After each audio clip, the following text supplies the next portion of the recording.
ഞാൻ ഇന്ന് ഡിസ്കസ് ചെയ്യുന്ന ടോപ്പിക് കോസ്റ്റ് ആൻഡ് മാനേജ്മെന്റ് അക്കൗണ്ടിങ്ങിലെ ഫസ്റ്റ് ടോപ്പിക്കാണ്. അപ്പം cost and management accounting start ചെയ്യുന്നത് തന്നെ അതിന്റെ എലമെന്റ്സ് ഓഫ് കോസ്റ്റ് ഡിസ്കസ് ചെയ്തുകൊണ്ടാണ്. അതിൽ നമുക്ക് 3 എലമെന്റ്സ് ആണ് വരുന്നത്: മെറ്റീരിയൽ, ലേബർ ആൻഡ് എക്സ്പെൻസസ്. അപ്പൊ നമ്മൾ ഫസ്റ്റ് ക്ലാസ്സിൽ പഠിച്ചത് മെറ്റീരിയൽ മാത്രമേ, ലേബർ ആൻഡ് എക്സ്പെൻസ് നമുക്ക് ഇനി കവർ ചെയ്യാനുണ്ട്. മെറ്റീരിയലിന്റെ ആ ഒരു ടോപ്പിക്കിലോട്ട് പോകുമ്പോൾ മെറ്റീരിയൽ അഥവാ സ്റ്റോക്ക്, റോ മെറ്റീരിയൽസിനെ നമ്മൾ 5 ലെവൽസ് ആയിട്ട് തിരിച്ചിട്ടുണ്ട്. Pre order level, maximum level, minimum level, danger level and average level. ഈ ലെവൽസ് ആയിട്ട് തിരിക്കാൻ കാരണം എന്താണെന്ന് വെച്ച് കഴിഞ്ഞാൽ, ഒരു കമ്പനി ഒരു റോ മെറ്റീരിയലിനെ ഫിനിഷ്ഡ് ഗുഡ്സ് ആയിട്ട് കൺവേർട്ട് ചെയ്യണമെങ്കിൽ അവർ ആദ്യം റോ മെറ്റീരിയൽ കളക്ട് ചെയ്യണം. ഇത് ഓരോരോ സപ്ലയേഴ്സിന്റെ കയ്യിൽ നിന്നാണ് റോ മെറ്റീരിയൽ കളക്ട് ചെയ്യുന്നത്. ഇത് ഓരോ റോ മെറ്റീരിയൽ കളക്ട് ചെയ്യുമ്പോഴും ഇവരത് അവരുടെ കമ്പനിയിൽ സ്റ്റോർ ചെയ്ത് വെക്കും. സ്റ്റോർ ചെയ്യുന്നതിന് ഓരോ ലിമിറ്റ് ഉണ്ട്. ആ ലിമിറ്റ് ആണ് 5 ലെവൽസ് ആയിട്ട് നമ്മൾ കണക്കാക്കുന്നത്.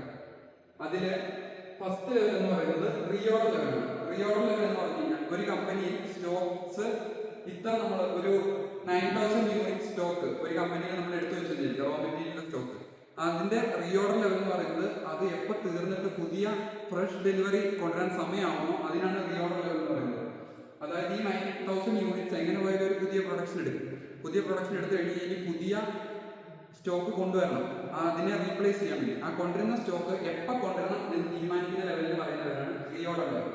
റീഓർഡർ ലെവൽ നമ്മൾ കാൽക്കുലേറ്റ് ചെയ്യുന്ന ഇക്വേഷൻ എന്ന് പറയുന്നത് maximum period required for delivery into maximum usage per week.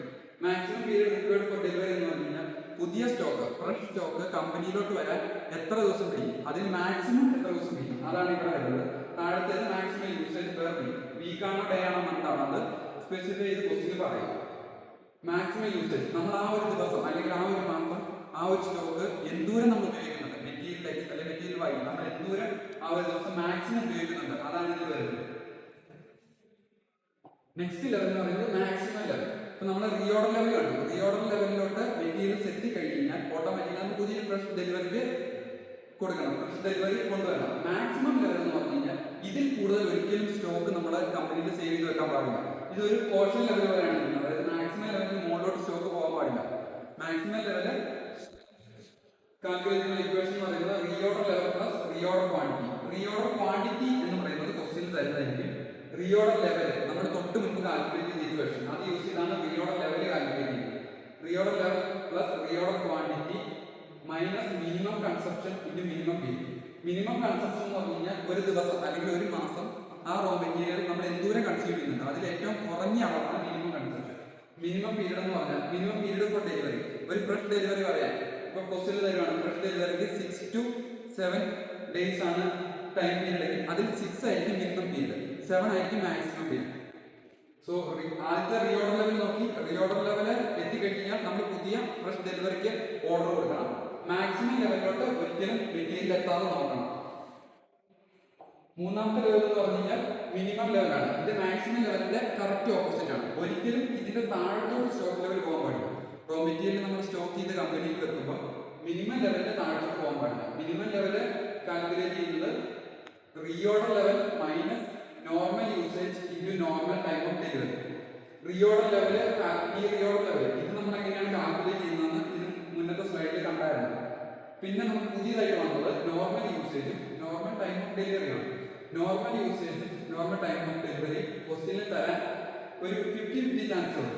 ചിലപ്പോൾ മിനിമം യൂസേജ് മാക്സിമം യൂസേജ് വരുന്നത്. മിനിമത്തിന്റെ മാക്സിമത്തിന്റെ ആവറേജ് ആണ് നോർമൽ ലെവൽ. അതേപോലെ ടൈമിന്റെ കേസും അങ്ങനെയാണ്. ഇപ്പം 4 to 8 ഡേയ്സ് അല്ലെങ്കിൽ 4 to 8 വീക്സ് ആയിരുന്നു തന്നിരിക്കുന്നതെങ്കിൽ മിനിമം 4 മാക്സിമം 8 ആണ്. അതിന്റെ രണ്ടിന്റെ കൂടെ ആവറേജ് കണ്ടുപിടിച്ച് കഴിഞ്ഞാൽ നമുക്ക് നോർമൽ ടൈം ഓഫ് ഡെലിവറി കിട്ടും. അങ്ങനെയാണ് മിനിമം ലെവല് കാൽക്കുലേറ്റ് ചെയ്യുക. റീഓർഡർ ലെവലിലോട്ട് സ്റ്റോക്ക് എത്തി കഴിഞ്ഞാൽ പുതിയ ഫ്രഷ് സ്റ്റോക്ക് റീഓർഡർ ചെയ്യണം. മാക്സിമം ലെവലിലോട്ട് എത്തി കഴിഞ്ഞാൽ അത് കുറയ്ക്കാൻ ശ്രമിക്കണം. മിനിമം ലെവലിലോട്ട് എത്തി കഴിഞ്ഞാൽ അത് കൂട്ടാൻ ശ്രമിക്കണം. അടുത്തത് എന്ന് പറയുന്നത് ഡേഞ്ചർ ലെവലാണ്. ഇത് മിനിമം ലെവൽ ഓഫ് സ്റ്റോക്കിനും താഴെ വരുന്ന ലെവലാണ്. ഒരിക്കലും ഡേഞ്ചർ ലെവലിലോട്ട് എത്താൻ പാടില്ല സ്റ്റോക്ക്. ഡേഞ്ചർ ലെവലിലോട്ട് എത്തി കഴിഞ്ഞാൽ അതിനർത്ഥം നമുക്കിനി വീണ്ടും ഫിനിഷ്ഡ് ഗുഡ്സ് പ്രൊഡ്യൂസ് ചെയ്യാൻ റോ മെറ്റീരിയൽ ഇരിപ്പില്ലെന്നാണ് അതിനർത്ഥം.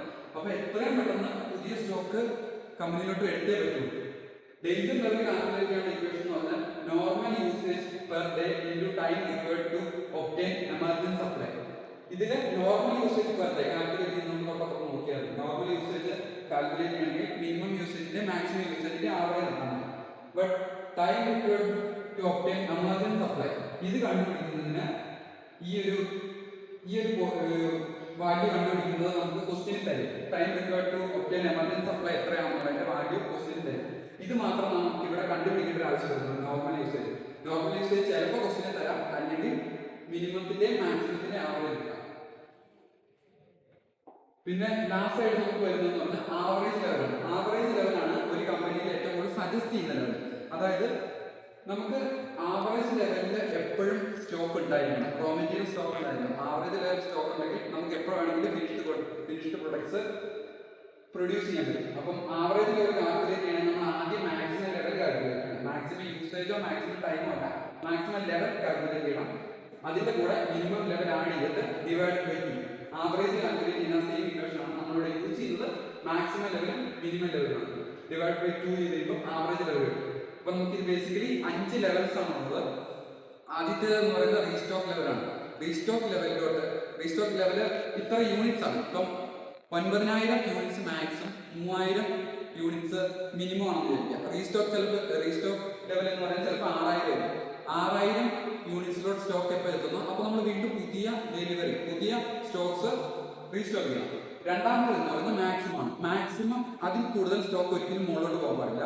മൂന്നാമത്തേത് മിനിമത്തിന് താഴത്തോട്ടും ഒരിക്കലും പോകാൻ പാടില്ല. നാലാമത്തേത് ഡേഞ്ചർ എപ്പോഴും ഒരു കോഷൻ ലെവലാണ്. കാരണം ഡേഞ്ചറിലോട്ട് എത്തിക്കഴിഞ്ഞാൽ നമുക്ക് ഇനി വീണ്ടും ഫിനിഷ്ഡ് ഗുഡ്സ് പ്രൊഡ്യൂസ് ചെയ്യാൻ ഒട്ടും സ്റ്റോക്ക് വെച്ചില്ല. എങ്ങനെയാണ് പുതിയ സ്റ്റോക്ക് വരുത്തിയേ പറ്റും. ലാസ്റ്റ് എന്ന് പറയുന്നത് ആവറേജ് ലെവൽ. ഇതാണ് ഏറ്റവും സജസ്റ്റഡ് ലെവല്. ഇതില് ആവറേജ് ലെവല് എപ്പോഴും ഒരു കമ്പനി ഹോൾഡ് ചെയ്യണം. സോ അത്രയായിരുന്നു ഈ 5 ലെവല്. Thank you.